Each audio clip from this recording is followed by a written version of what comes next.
Sí, y bajar un poco. Lo bajo un poquito para que no moleste. Vale. Digo, pues ya que se trata de tener la palabra y de tomar la palabra, naturalmente lo primero... ¿No se oye? Está rojito. Ahora. Vale. Pues digo que lo primero que tengo que hacer es dar las gracias. Y dar las gracias de tomar la palabra. Porque dar las gracias, voy a explicar lo que significa dar las gracias.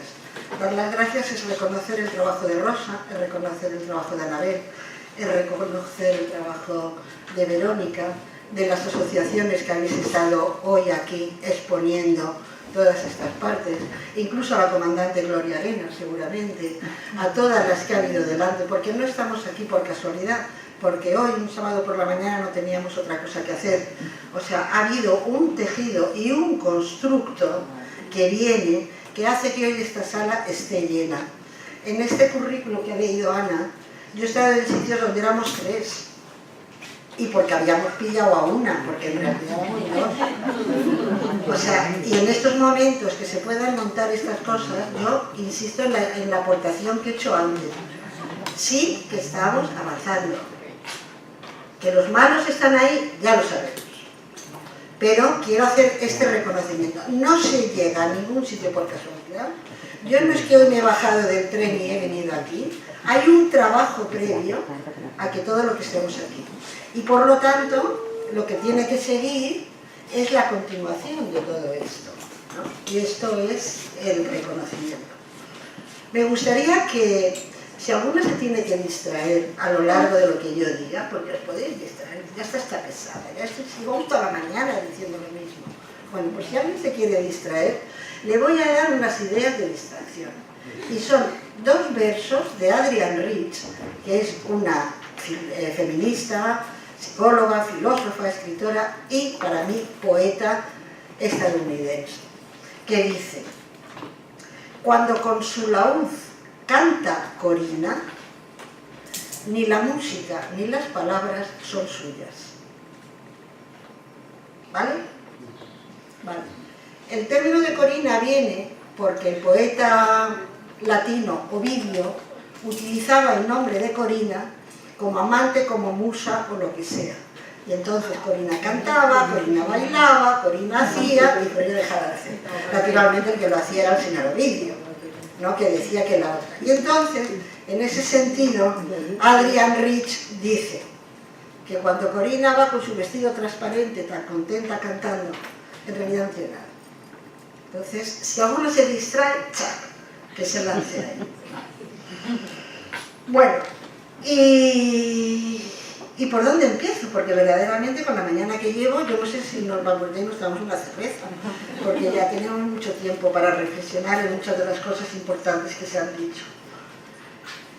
Pero si estamos con las palabras, pues es que os digas de las palabras, desde aquello de en el principio fue el verbo, sabes cómo está la cosa, hasta la definición que todavía el DRAE tiene, donde dice sonido o conjunto de sonidos articulados que expresan ideas. Y ahí se calla, ideas, no sentimientos. Ya lo cogeremos luego. Es decir, así como hay cosas en las que sí que se ha avanzado, entonces te están explicando desde ahí fuera, me están diciendo que use una cosa como ellos la definen, como ellos la quieren y como yo la tengo que utilizar. Y entonces, de nuevo, me están marcando un terreno que a lo mejor no lo quiero, ya ve usted. Pero sobre todo, que cuando en la lingüística ya estamos hablando de Saussure, de finales del siglo XIX, y estamos hablando de que el lenguaje transmite ideas y sentimientos, estos señoritos de la Real Academia, que son anteriores, que son del 18, el mundo emocional no hay manera de que lo metan. Y en una palabra tan tonta, sí, como palabra, porque a lo mejor dice, bueno, claro, es que si hablamos de patriarcado y hablamos de cosas, parece que son cosas que le estás tocando las narices. Pero la palabra palabra es que te cuesta mucho decir que transmite ideas y sentimientos. Los sentipensares de Elena Simón. No. Pues no lo dice. Pero nosotras decimos que las palabras transmiten ideas y sentimientos. porque estaréis de acuerdo conmigo que no es lo mismo decir, nena, te veo cansada, que decir, hija, estás hecha un asco. No, no es lo mismo. Luego, por lo tanto, no es solamente el significado material. Y eso, como por algún sitio tengo que empezar, y la palabra es que no sé por dónde cogerla, pues empecemos por la materialidad más simple. ¿Qué es una palabra? Pues es un concepto lingüístico que está formado por un significante, que ya sabéis, el sonido físico, por un significado, lo que representa, y ahora la madre del cordero, y unos referentes. Y con la historia referente, que es lo sociocultural, de dónde te has crecido y dónde te has desarrollado, ahí sí que tenemos un pisto bastante grande, porque depende de dónde hayas crecido o dónde hayas vivido, lo has visto de una manera o lo has visto de otra. Pero es que además, ese supuesto referente, que ya no es materialmente lingüístico, se te cruza, se te mete y te enreda, ¿no? Y eso, desde el principio, el feminismo lo ha estado trabajando. Y si preguntamos qué es feminismo, ¿cuál sería el referente del feminismo en estos momentos? Nos perderíamos. Están desde las feminazis hasta no sé lo que queráis. O sea, depende del concepto en el que te vayas, podrías tirar. Entonces, por aquello de hacer práctica, ¿no? Que decíamos, si yo un término lo tengo que redefinir, ¿qué tengo que hacer? Pues mira el origen, a ver de qué va esto. ¿Y cuándo empezó la historia del feminismo? Pues el feminismo empezó entre la modernidad y la ilustración, que venían como muy cambiantes y de buena manera, y lo que más valoraban era el concepto de la ciudadanía. Y entonces lo que se proponían, y la sociedad quería ser y defendía la ciudadanía, la individualidad y el sujeto histórico. Y ahí las mujeres y los pro-feministas que empezaron dijeron, oye tú, esto tiene buena pinta, vamos a empezar a trabajar en conseguir la ciudadanía, la individualidad y ser sujeto histórico. ¿Qué es la ciudadanía? Pues la ciudadanía era una cosa estupenda, porque era acabar con los estados absolutos y lo que quería decir que la persona ya no dependía por designio divino de dónde te tocara. Ya no eras un súbdito, tenías a gente con la que te relacionabas, construías la ciudad, construías la polis, construías lo que quieras, en la misma relación. Y fuera el designio divino, ya no hay súbditos. ¿Qué era la individualidad? Pues la individualidad afirma que los seres humanos son seres únicos, singulares, libres, no confundibles ni intercambiables, incluso dentro de cosas muy parecidas. Y por supuesto, iguales en valor. Naturalmente, en esta individualidad no hay ni siervas, ni siervos, ni la esclavitud, ni colectivos predeterminados. Cada cual tiene su singularidad con el valor absoluto. ¿Vale? Y por último, estaba la condición de sujeto, que es un poco la que he remitido en esta salutación que os he hecho. Y es que dice que una persona debe de ser responsable de sus actos, de sus derechos y de sus deberes. Es decir, que esto que yo me encuentro hoy no es porque he tenido la potra de nacer en los años que habéis nacido en esta Andalucía maravillosa, porque podéis haber nacido en unos sitios que ni os cuento. Entonces, como ya os ha tocado la bonoloto, ya me quedo en casa tan tranquila. Pues no, bonita, no te toca currar, porque para que tú estés en este sitio, no sabes todas las que han tenido que trabajar antes para que tú puedas estar. Y por lo tanto, de esta manera ecológica, yo recojo, pero a la vez dejo y crezco. Y eso es ser sujeto histórico. Es recoger y transformar. Y llevar y caminar hacia otro sitio. De esta manera, entonces decíamos, oye, ¿y si esto está así? el feminismo ya lo tiene todo hecho, ¿no? Porque ya si decís que del 17 o el 18 esto ya estaba, ¿qué ha pasado aquí? Pues lo que ha pasado es una de las trampas que nos proporciona de vez en cuando nuestro maravilloso patriarcado.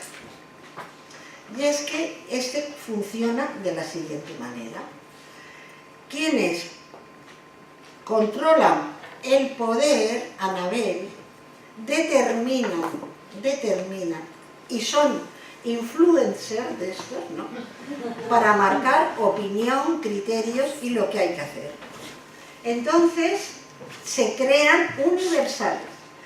¿Qué son los universales? Es decir, es que hoy en España todas las mujeres tienen libertad para hacer lo que quieran. No, es que ¿qué queréis las feministas hoy si ya lo tenéis todo? Claro, y como ya lo tengo todo, no voy a pedir nada. Entonces, eso se difunde y se crean los llamados universales. ¿Universales? ¿Cómo los llama la Blesi? Universales sustitutorios. ¿Qué es lo que son en realidad? Son trampas. Porque lo que ocurre es que te presentan una cosa como universal, pero que no es. Y entonces, como no es, ¿qué podemos hacer con ella? Pues hay dos posibilidades de trabajo. Hay una mujer, Sophie Bessi, que es una tunecina francesa, que tiene un libro sobre Occidente y los otros. Es un libro donde plantea que la gente de Occidente son los que tienen la verdad. Ella lo hace como trampa, claro, para explicar cómo Occidente va predicando por ahí todo lo que hay que hacer, y entonces ahí es donde ella descubre estos universales de sustitución, y entonces dice qué se puede hacer con ellos. ¿Qué se puede hacer con ellos? Dos cosas. Decir que ese concepto no existe. Por ejemplo, hay una historia con la violencia de género. Decir, es que esa palabra no es adecuada. Vale, no es adecuada. ¿Por qué no es adecuada? No, porque la ley no lo toca. Bueno, pero es que la ley ha fallado. Pero ha fallado porque no se ha puesto en marcha la educación, porque no se ha puesto en marcha el lenguaje, porque lo único que se ha puesto en marcha es el capítulo 10 de una poquita cosa. Entonces, ¿qué hacemos? ¿Quitamos la ley o la desarrollamos? De una manera o de otra, ¿no? Entonces, esto es lo que dice Sophie Bessi. Si esto que me dan como universal, yo veo que no es universal, lo que tengo que hacer, y lo veo bueno, tendré que trabajar para que sea realmente universal. A mí no, ¿cómo voy a estar en contra de la libertad de opción de cualquiera? Pues yo estoy a favor, pero dice que no, es que aquí como no hay, no podemos hablar de libertad. No, pues vamos a hablar de libertad y a transformar la sociedad. Es decir, lo que haya afuera no me tiene que condicionar. Si este concepto lo tengo interiorizado, lo tengo bien aplicado y tengo que marchar hacia él. No. Entonces, pues ya que estamos con el universal más común es ese del sufragio universal. ¿De cuándo viene el sufragio universal? Según la mayoría de los libros de la Revolución Francesa, en 1789. ¿No? Pero, en realidad, el primer sufragio universal fue en 1893, en Nueva Zelanda, porque allí votaron mujeres y varones. Pero antes no habían votado las mujeres y varones. En España la primera vez que votaron los varones fue con la Revolución con la Gloriosa, después de la toma de la Constitución de Cádiz, cuando cayó Isabel II, y votaron solo los hombres. Y las mujeres con Clara Campoamor en 1932. Pero en los países europeos, esos que creemos tan modernos, que han sido modernos siempre, no votaron hasta 1945 las mujeres. En Suiza hasta 1972. 1972. Y en ese paraíso fiscal maravilloso, que se llama Liechtenstein, en 1984. Pero hablamos de sufragio universal. Y nos quedamos tan contentas. Bueno, hasta nos lo creemos. O sea, es decir, el patriarcado te vende que tenemos sufragio universal y yo me lo creo. Pero entonces, ¿ha habido sufragio universal? No, porque me hacen trampas. ¿Cuántas veces hemos oído que en Gran Bretaña estuvo el primer parlamento del mundo en el siglo XVII? Y estos, qué modernos, qué demócratas eran. ¿Quiénes eran estas gentes? Pues estas gentes eran los nobles que se levantaron contra el rey y entonces dijeron, esto es un parlamento. Y entonces constituyeron un parlamento, como aquí en España podían haber triunfado los comuneros, como ha habido opciones a estos monarcas absolutos. ¿Quién podía luchar contra los monarcas absolutos? La nobleza. Pero lo vendo como el primer parlamento democrático del mundo. ¿Y sabéis lo curioso? Que hasta nos lo creemos. Y lo difundimos, y lo escribimos, y lo contamos. O sea, ese universal sustitutorio se nos mete en la cabeza y decimos, si ya está, si los ingleses lo tienen desde hace mucho. No tienen nada. Si nos ha tocado trabajarlo de una manera que no... Y de esta manera es como vamos transformando, vendiéndonos y quedándonos las cosas. ¿Por qué sucede esto? Porque, como dice nuestra amiga Elena, cuando el señor Andros vota, todos votan. Cuando el señor Andros come pollo, todos comen pollo. En realidad come él y dos de sus amigos. Pero esto lo universaliza. Y de esta manera lo vas difundiendo y hasta te lo crees. O sea, el voto es que a mí, como me parece tan fundamental, esto, perdonad que me ponga un poquito, pero claro, el primer voto en nuestras sociedades fue un voto censatario.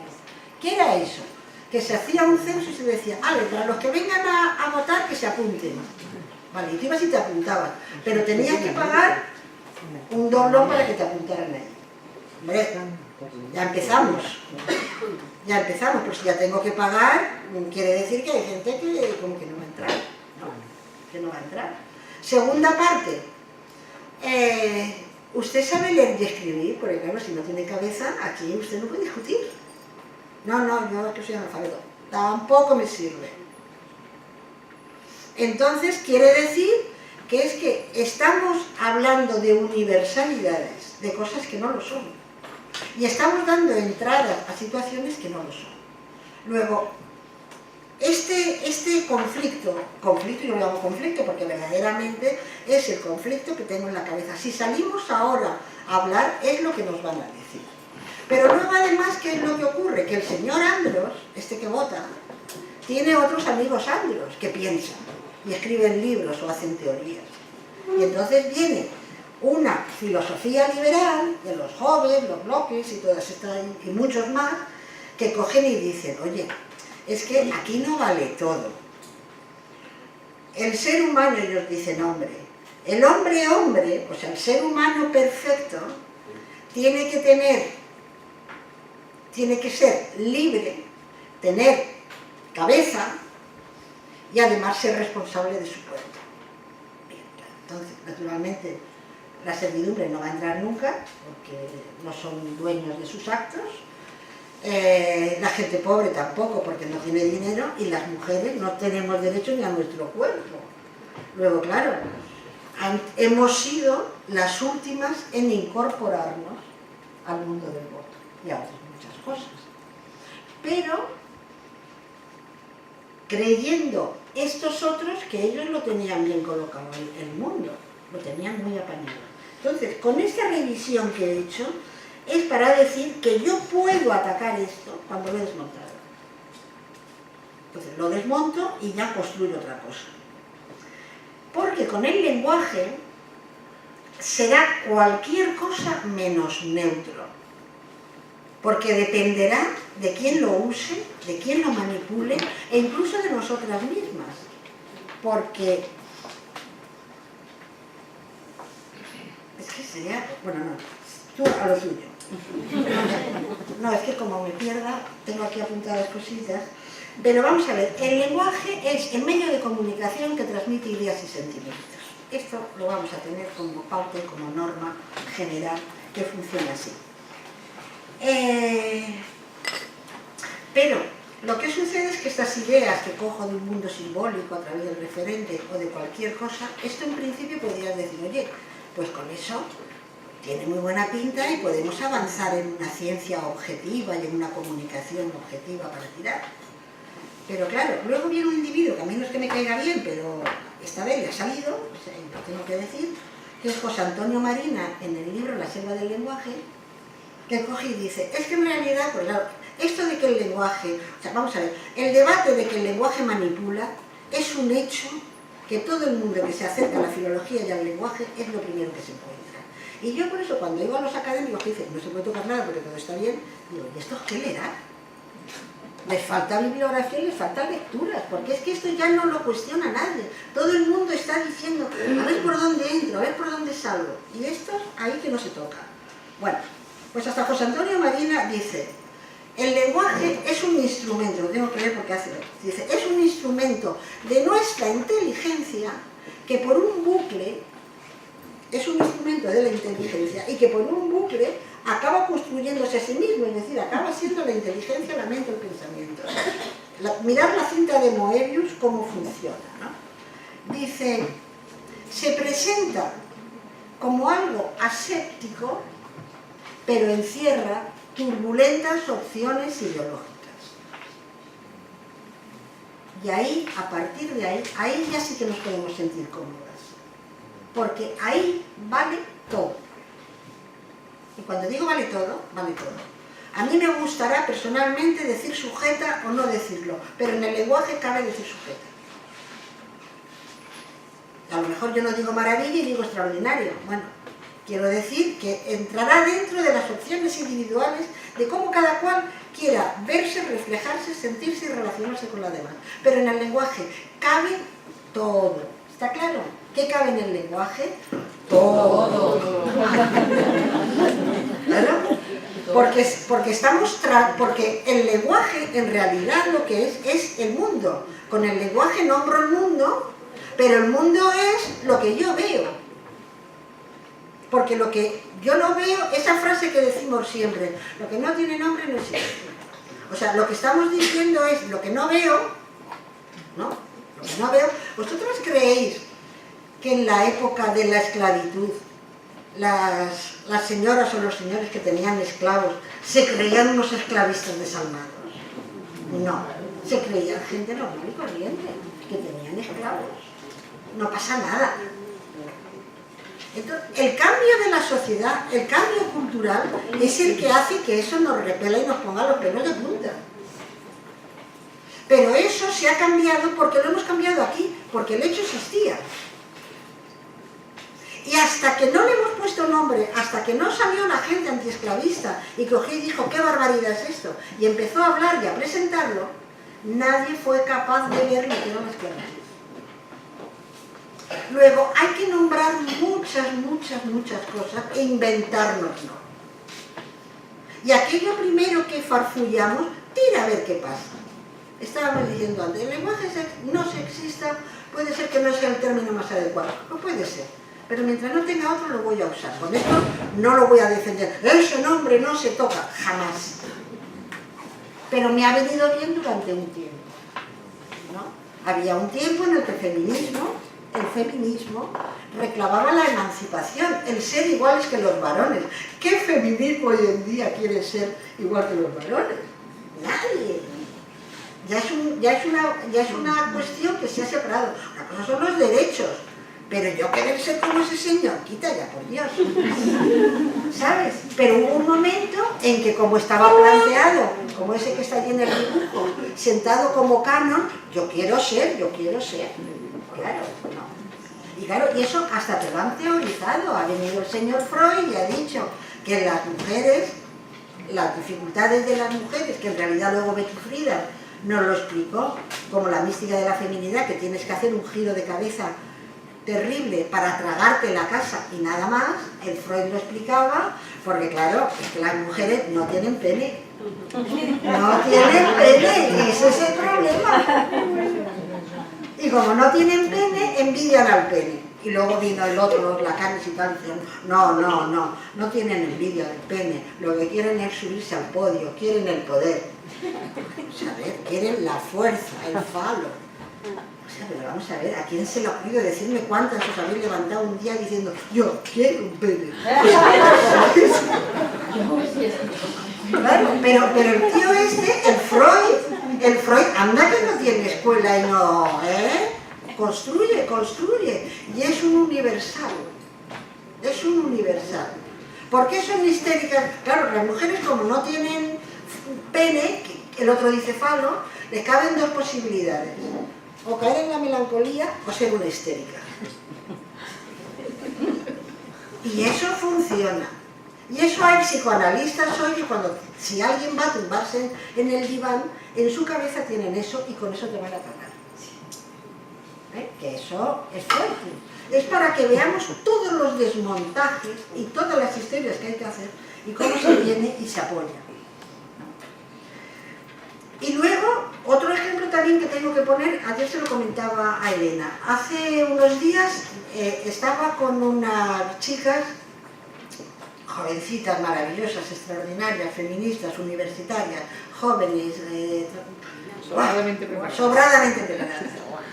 Y cogían y me decían, claro, es que lo que ocurre con el feminismo es que en estos momentos sacar reivindicaciones adelante es muy difícil, porque claro, en vuestra época estaba chupado. Porque claro,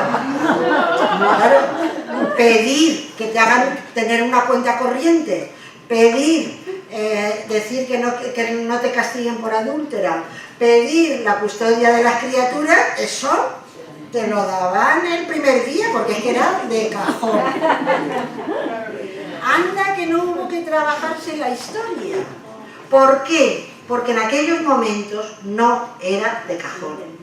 Porque la sociedad patriarcal crea unos valores en la sociedad que hombres y mujeres entran o entramos en ellos. Y vemos el mundo a través de esos referentes de los que se estaba hablando antes. Y entonces, una vez que estoy allí dentro, ya estoy enganchada. Y entonces eso lo veo como algo que no puede ser. Entonces, los vientres de alquiler de hoy no son más difíciles de discutir y de pelear que el adulterio o cualquiera de estas cosas. ¿Me explico? O sea, pero ahora en estos momentos, claro, estas me lo decían completamente convencidas. Y le dije, siéntate ahí que te lo voy a explicar. Claro, y hubo que explicárselo lo que era toda esta faena. Bueno, esto me lo sabe. Bueno, sí. Claro, esto fuera porque vamos fatal, me parece, ¿no? ¿Vamos bien? Bueno. Bien, lo que sí que quiero centrarnos ahora es en una cosa, es que el mundo, por todos estos ejemplos que he estado poniendo, no ha sido siempre el mismo, ni lo va a ser. Y el mundo no es que está ahí, sino el mundo lo construimos, ¿no? Y lo vamos haciendo. Y conforme lo vamos haciendo, lo vamos nombrando. Por lo tanto, voy a avanzar con una conclusión bastante sencilla. Ponemos nombres a las cosas porque necesitamos diferenciarlas entre ellas. Porque veo diferencias. Pero esas diferencias no están en las cosas, sino están en mi mente. ¿Por qué tenemos una gradación desde, vamos a poner dos contrarios, desde lo malo a lo óptimo o de lo feo a la belleza absoluta? Y entonces vamos marcando cada una de las cosas. O sea, ¿por qué mi cara es de 3/4 de fealdad y no de 3/8 en el adjetivo? ¿Me explico? Te estás partiendo. Me ha encantado. No, pero... Me ha encantado, Claro, es que es así. Entonces, ¿por qué tengo tantos adjetivos para nombrar esto? Porque es mi mente la que lo desea. ¿Por qué hay tantos voces en el diccionario para decir que las mujeres somos putas y zorras? ¿No valía ya con uno? ¿No valía con uno? ¿Por qué me tienes que poner 80? Que diga lo que diga, al final siempre acabo siendo una puta. Pues ya está, ya lo hemos dicho, ya tengo la palabra, ya te puedo calificar. No, otra más, ramera, puta. Yo qué sé, no quiero entrar. ¿Sabes? Luego, por lo tanto, no es que esté fuera, es que es mi cabeza la que va poniendo el nombre. Y además hoy me invento otro. Y ahora me creo otro. Las feministas éramos muy malas, ahora somos feminazis también. ¿Por qué no les bastaba con llamarnos marimachos? No, ahora otro más. Pero si la realidad que estás describiendo es la misma, ¿por qué necesitas otra palabra? Porque la realidad no es externa, es interna. Soy yo la que estoy construyendo y soy yo la que estoy nombrando. O él, en este caso, ¿no? Son estas gentes las que están nombrando. Por lo tanto, no es que hemos descubierto América. América no se ha descubierto, América ha estado ahí toda la vida. ¿No? Vamos a ver, o sea, no es... ¡Hala! Hoy me he encontrado América, vaya por Dios. Andaba yo por la calle, una de América, de una de América. Vamos a ver, entonces, las cosas no están ahí fuera, las cosas están aquí dentro. Y lo que hay ahí no tendrá nombre hasta que en mi mundo no tenga capacidad de conocimiento. ¿Cuántas veces nos ha pasado hablando en estos primeros, cuando las primeras veces que conocemos a una mujer o incluso a un varón y empezamos a explicarle estas cosas, lo primero es decir, es que todas las feministas no odian a los hombres. Vale, no, porque es que claro, entonces conforme vas entrando a poco, o sea, ahí a la faena, ¿por qué? Porque esa es la idea que tienen ahí. ¿Quién le ha puesto eso en la cabeza?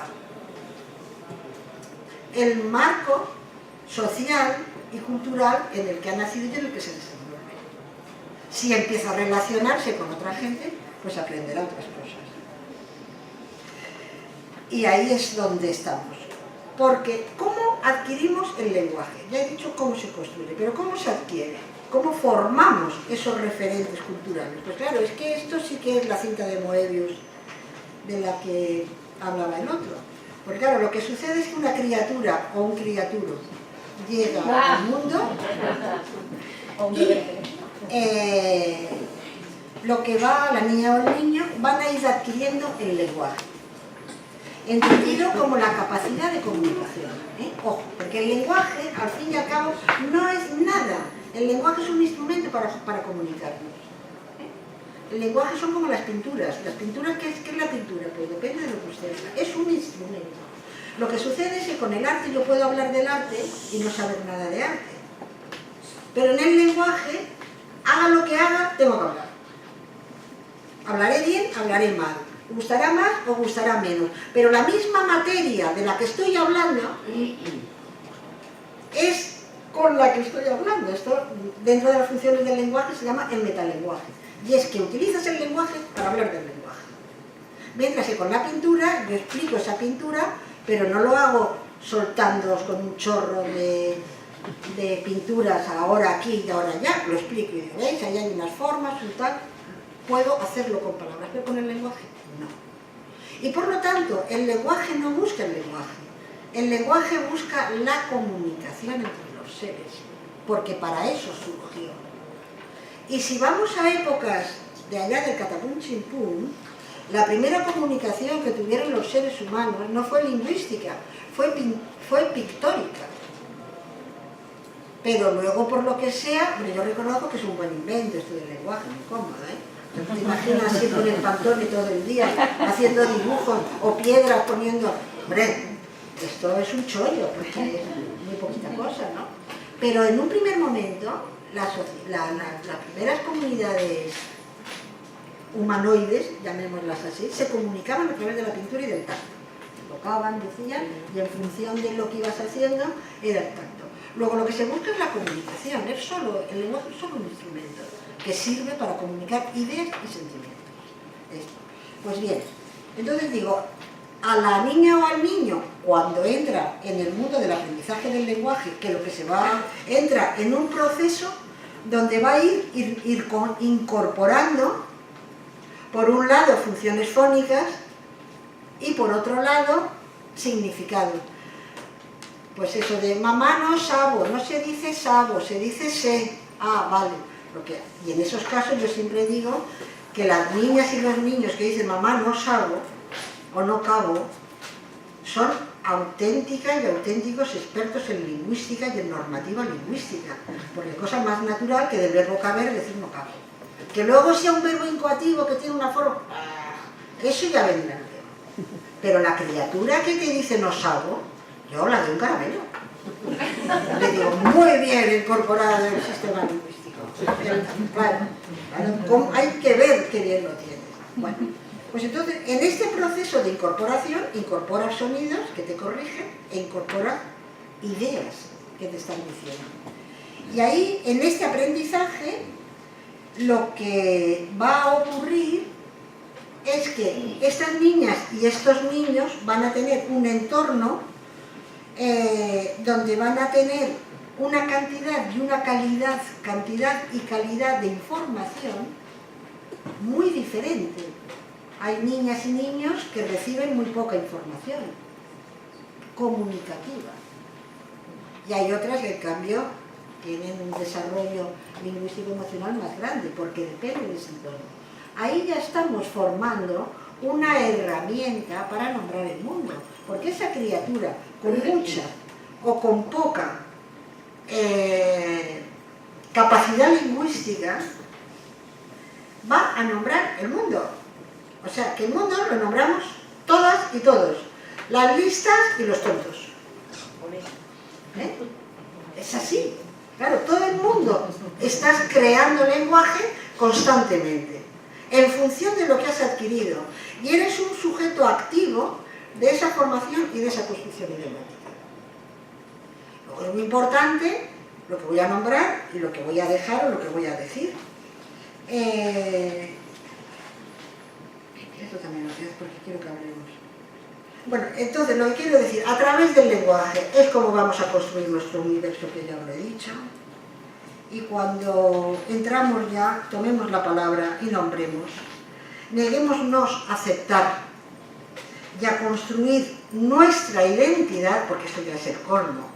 O sea, malestar que acepte, que me digan, no lo sé, o sea, lo del patriarcado, pero que incluso me tengan que decir a mí cómo soy yo, o sea, en la identidad no me toque, ¿no? O sea, pues esto ya me parece muy fuerte, porque es que es una de las cosas que tiene este sistema lingüístico, este sistema patriarcal, es que el mundo, el lenguaje, el sujeto es el varón, que habla y predica sobre el varón. Porque volvemos a de nuevo al rizo lingüístico. ¿Quién es el sujeto lingüístico? Cuando antes estabais hablando del lenguaje marcado. Es que el sujeto en el patriarcado es el varón. Y si me apuráis, el varón adulto y bien formado. Porque los viejecitos ya están en otro lado y los niños no han llegado. Luego es uno, es singular. El lenguaje entonces que ve, que algunas veces ve a unos cuantos y dice, bueno, pues cuando hablo de lo que hablo de ti para mí, que somos los que sabemos. Pero algunas veces vamos a nombrar a todos estos que son del pueblo. Y entonces utilizo el plural. Que el plural es una marca del lenguaje marcada. Pero si no digo nada, si digo el hombre del Renacimiento, o sea, pensar en el David de Miguel Ángel, no podéis pensar en otra cosa. Y como penséis en un tullido, es que algo os pasa en la cabeza. Porque el patriarcado lo que tiene pensado es eso. No es que veáis la sociedad en su conjunto, es la individualidad. Es el uno lo que busca. Porque todo está buscado sobre el uno. Es el rey, es el patriarca, es el jefe. Es una sociedad piramidal, donde arriba de arriba está el andros de Helena, aquí arriba. Y ahí está. Y es uno. No es uno. Y cuando tiramos y queremos construir una sociedad con nombres colectivos, no les gusta nada a estos señores. ¿Por qué? Porque no es que lingüísticamente se puede hacer. Si el lenguaje, os lo digo de verdad, lo llevaríamos mejor si no tuviéramos a todos estos. No pone tantas dificultades, al contrario, facilita mucho la vida. Pero es esta gente la que está poniendo las cortapisas, la que dice que no, es que eso es marcado. Yo voy a Madrid, ¿qué tal en Andalucía? Oye, muy bien, los andaluces simpaticísimos, lo que decía Elena. ¿Y todas estas andaluzas, qué pasa con ellas? ¿Están o no están? ¿Lo tengo que explicar o lo tengo que dejar de explicar? Entonces, pero ese uno es el que me marca. Y además, ¿qué es lo que hace ese uno? S1, ¿cómo va a estudiar la gramática, la semántica, todas las variaciones lingüísticas y demás? A través de mí mismo. O sea, yo soy el sujeto que estudia y el sujeto estudiado. Vamos, o sea, es para ir al psiquiatra. Es para ir al psiquiatra. Porque si cualquier libro de lenguaje, sobre todo de la banda de esta gente, siempre están en la misma. Solamente se habla de esto. O sea, es que no hay manera de quitarles la palabra hombre de la boca. Hombre, que lo entiendan. Y claro, cuando le dices, oye, utiliza varón, que además es así como, tiene mejor pinta. No les gusta nada en absoluto. ¿Por qué? ¿Pero por qué quieren utilizar hombre? Porque en una etimología, en el principio, dentro de la palabra hombre, estaba también la mujer, porque era la especie humana. Pero como se la han apropiado la palabra hombre para ellos, entonces no te dejan usarla. No quieren utilizar varón. Tú le dices, pero encima que te estoy diciendo varón, que es el fuerte, el valeroso. Pues no parece. Bueno, pero ¿con qué nos encontramos ahora? ¿Cómo vamos a nombrar? ¿Qué es lo que vamos a hacer? Pues no poneros muy nerviosas, por eso lo he dejado un poco al final con lo que voy a decir, porque luego al final nos vamos a encontrar, ¿eh? Pero en un primer momento, insisto, la gramática permite perfectamente y de una manera correcta, normativa, utilizar masculinos y femeninos de nombres de acción. Pero, en realidad, con lo que nos encontramos es con el carpintero, con el médico, con el abogado, con el escritor, con el fontanero, con el arquitecto, con el perito, con el pintor, con el detective. Mirad las terminaciones, ¿eh? Con el detective, con el capitán, con el minero, con el campesino, con el alcalde, con el albañil, con el juez, con el fiscal, con el cura, con el guía, con el policía, con el judoka, con el pianista, con el yogi, con el lama, con el guardia civil, con el soldado, con el piloto, con el modelo. ¿Y esto por qué es así? Pues esto es así porque quien describe y nombra es este señor Andros y solo ve varón. Es decir, todo el mundo, a mí la O en principio digamos que no me molesta. Montserrat Caballé es soprano y yo nunca la voy a llamar soprana, me parece una historia. Y decirme una modelo, un nombre de una mujer que sea modelo, la Judith Massó, que no tengo ni idea si es modelo. Pues es modelo y no la voy a decir que sea modelo. O sea, no es la O la A. Ese significado y ese referente el que me lo está metiendo. Y usted constantemente me está hablando de varón. Y porque no quiere ver a nombres de mujer ahí puestos. Incluso la academia ha hecho una cosa, esa también le escribimos otra cartita, en una ley de servidora, con otras más. Porque han dicho lo siguiente con el diccionario normativo. Si tenéis ahí el resto, podéis entender. Bueno, ahí han hecho lo siguiente. Antes había nombres que normativamente, por su etimología latina, tenían formas de masculino y femenino, como ingeniero e ingeniera, ¿no? Como fontanero y fontanera. No pasaba nada y no daba ninguna dificultad.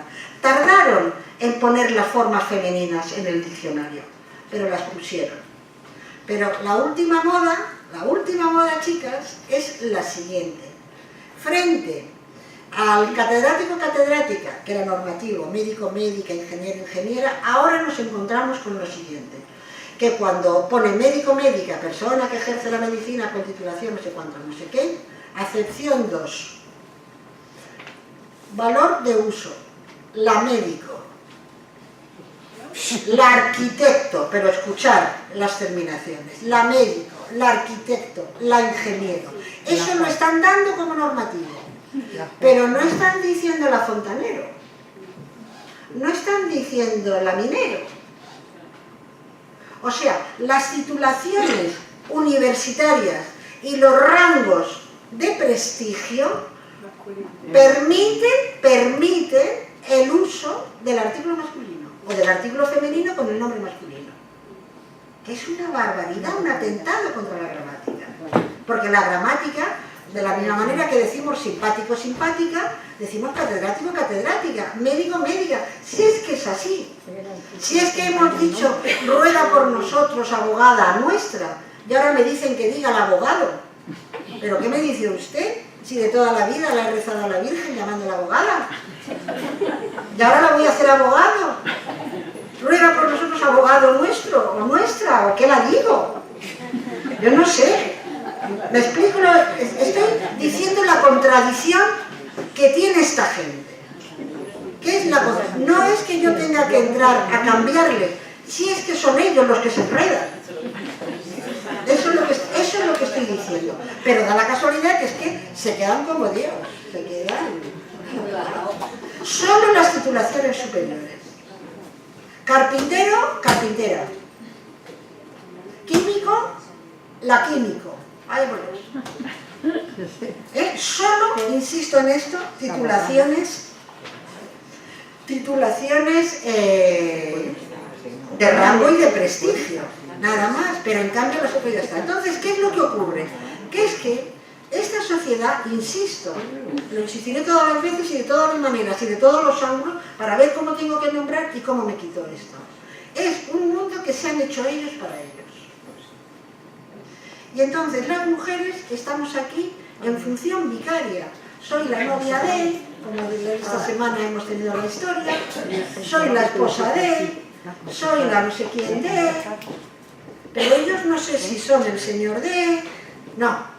Yo tengo valor vicario, es decir, como el Papa es el vicario, el representante, la tarjeta de visita de esto, pues la mujer es, en los pueblos, tradicionalmente, la mujer del médico ha sido la médica, como valor vicario, para darle un rango a esta señora, ¿no? Ella no era una campesina, entonces llamémosla la médica. Pero es que hoy las médicas tienen su titulación, pero entonces tienen esta función. El mundo es de ellos, y las mujeres o somos la marca o somos la vicaría, o sea, o somos las segundonas. Y yo no sé si les molesta más que introduzcamos nombres en femenino como simplemente vernos. No, quiero decir no, vernos en el mundo, ocupando nuestros espacios, ocupando nuestros lugares, estando donde tenemos que estar. Y ahí vamos a tener que seguir. Y eso les pone furiosos. Por eso digo que no, yo creo que le pone furioso a las dos cosas. Y no vamos a hacer ahora una apuesta. Luego si queréis hacemos una porra. Pero la cosa es que le molesta. O sea, hay tal grado de misoginia. Se han construido un mundo. Llevan 60 siglos con esto y ahora vienen estas que ya han estado y las hemos quemado por brujas y las hemos echado por no sé qué. Y es que cada vez me están tocando más las narices. Y entonces nos quieren quitar la palabra. Pero no nos quieren quitar la palabra, a no ser que entremos en este rizo lingüístico. Los que nos quieren quitar es la presencia, ¿no? Porque luego además estamos cuestionadas permanentemente. Pensemos en ministros, ministras, listas electorales. Van 4 mujeres. Oye, ¿y esas quiénes son? Vamos a cuestionarlas. Pero ¿quién cuestiona a los señores de las listas? ¿Quién habla? Tenemos unos ministros varones impresionantes, ¿no? Pero la pobre Fátima, es que hay que ver las que se cargan, ¿no? Que no la voy a defender, pero lo que quiero decir es que cuando hay que hacer una lista, ¿y Margarita qué ha hecho? ¿Y Pepe? Como decía Elena, pregúntale, ¿eh? Oye, ¿y Pepe? ¿Cómo que Pepe? Claro. Hombre, es que las mujeres o son excelentes o si no, ¿para qué? Ya están los hombres. Hombre, el ejemplo... Si el nivel lo estáis poniendo muy bajo, luego cabemos todas, cabemos en ese nivel. Pero ¿por qué no le cuestionas a él su valía? Nunca se les cuestiona a ellos. Y esto es por qué les molesta la presencia. Incluso hay hechos en la vida que depende de que sean para varón o que sean para mujer, tienen visiones diferentes. Ahora estamos todos los días con la maternidad y la paternidad. En una empresa, que un varón vaya a ser padre, es visto como algo, os lo digo yo que he estado en una empresa, muy positivo. ¿Por qué? Porque significa responsabilidad, significa compromiso, significa que ha acabado el vagabundeo juvenil de tirar por aquí y por allá, y si es un tío que le gusta sabe que lo van a tener amarrado porque va a necesitar pelas y no se va a mover. ¿Vale? Pero sobre todo además por el valor de compromiso. ¿Eh? Y si una mujer va a ser madre, hostis,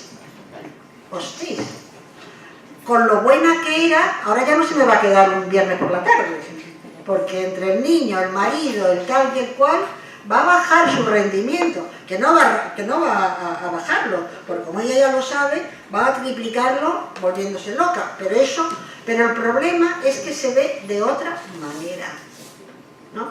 Si una mujer en una empresa sale, o en un ministerio, en sus horas de trabajo, a hacer una gestión, como vuelvas con 1 kilo de manzana, la has cagado, con perdón. Sí. Tú puedes volver con 2 libros, pero no puedes volver con 2 manzanas. No, con la compra. Mira esta, aprovecha para irse a la compra. ¿Pero qué es esto? Y si el señor nunca sale a comprar manzanas, ya lo comprenderéis. Pero, quiero decirte, o sea, ha salido media hora y se ha comprado lo que ha querido. Pero si son cuestiones caseras, será señalada por ello, porque ha hecho eso, ¿no? Y hay maneras de nombrar. A mí hay un ejemplo que salió hace unos años, bueno, hace unos años no, tampoco tantos, hace poco, que es esta, ¿cómo se llama? Hay una revista que se llama Business Media Woman, es una revista de economía de Estados Unidos, prestigiosa, y feminista, o sea, ese woman no es por casualidad. Y entonces sacó un titular que decía que Aman Alamuddin, que por lo visto era una abogada con un despacho importantísimo y ganaba un pastón, se casaba con un actor. Entonces, esa noticia dio mucho revuelo, porque ¿sabéis quién era el actor? Sí. George Clooney. Entonces la revista lo que quiso destacar es que si esta es una revista de economía, a mí lo que me interesa es lo que hace la Botín, pero no, y decir Botín ha ido a la fiesta con fulanito, pero no, fulanito ha ido a la fiesta con fulanita, porque las fulanitas no van a las fiestas van los fulanitos con las fulanitas. Y entonces por eso digo que la implicación entre lenguaje y vida es tan importante, está tan rizado y tan hecho, que sin presencia no hay nombre, y necesitamos el nombre para reforzar la presencia. Porque en nuestra batalla lo que hacemos primero es la presencia. Vamos a los sitios, peleamos y estamos. Y una vez que estamos allí, hay que justificarlo porque te vienen 3 idiotas a cuestionar. Y entonces es cuando se justifica. Pero tan fuerte como la presencia es el lenguaje, y a la vez, sin el lenguaje, no podemos consolidar, porque no puedo llamar y no puedo cambiar las cuestiones, ¿no? Eso es importante. Y entonces, ahora, Sandra decía, hacia dónde queremos caminar, cómo vamos a nombrar, que lo habéis estado diciendo todas. Yo casualmente, bueno, no casualmente, sabía dónde venía. Me he hecho también mis palabras, mi relación de palabras, de cuáles son los referentes culturales patriarcales femeninos. Y también los referentes culturales estratégicos no patriarcales. Un referente cultural patriarcal que, como decís, hace daño a las mujeres y lo tenemos metido y grabado, es la rivalidad.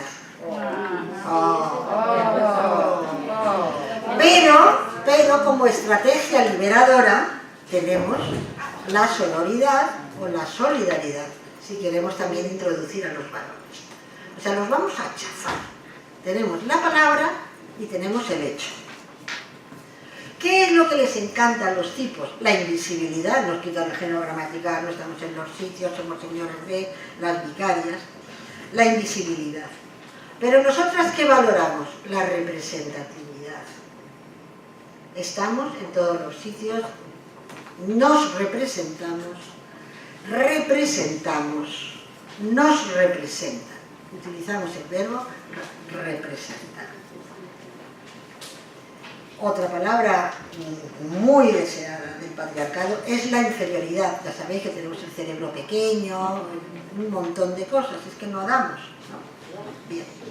Pues frente a la inferioridad, el feminismo, si me permitís que ya no me lo sujete y lo suelte, el feminismo ofrece la justicia. No hay seres inferiores en este planeta. Alguien los nombra, los hace, los ejecuta y los marca como inferiores.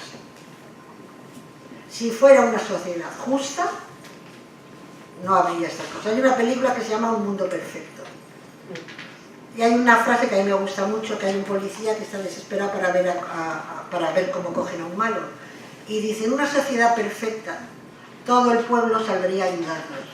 Y la psicóloga le dice, en una sociedad perfecta, esto no habría sucedido. Pues esto es lo mismo. O sea, si hay justicia, no puede haber inferioridad. O sea, esto uno destruye al otro.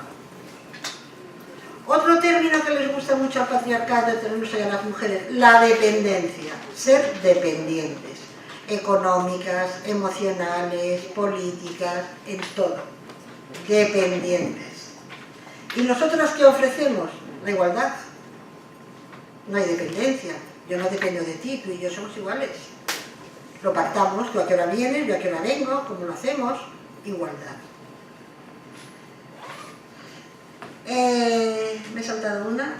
He dicho la inferioridad, la dependencia.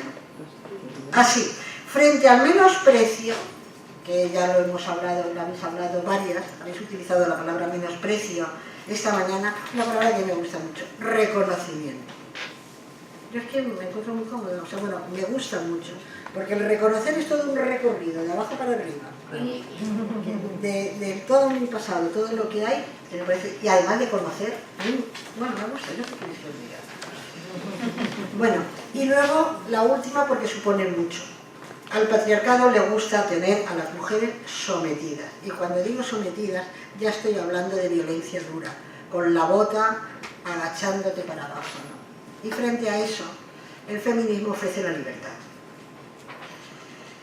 Y aquí los dejo con el deseo de que Corina y todas nosotras podamos algún día coger el laúd o una armónica y ponernos a cantar nuestras dulces canciones.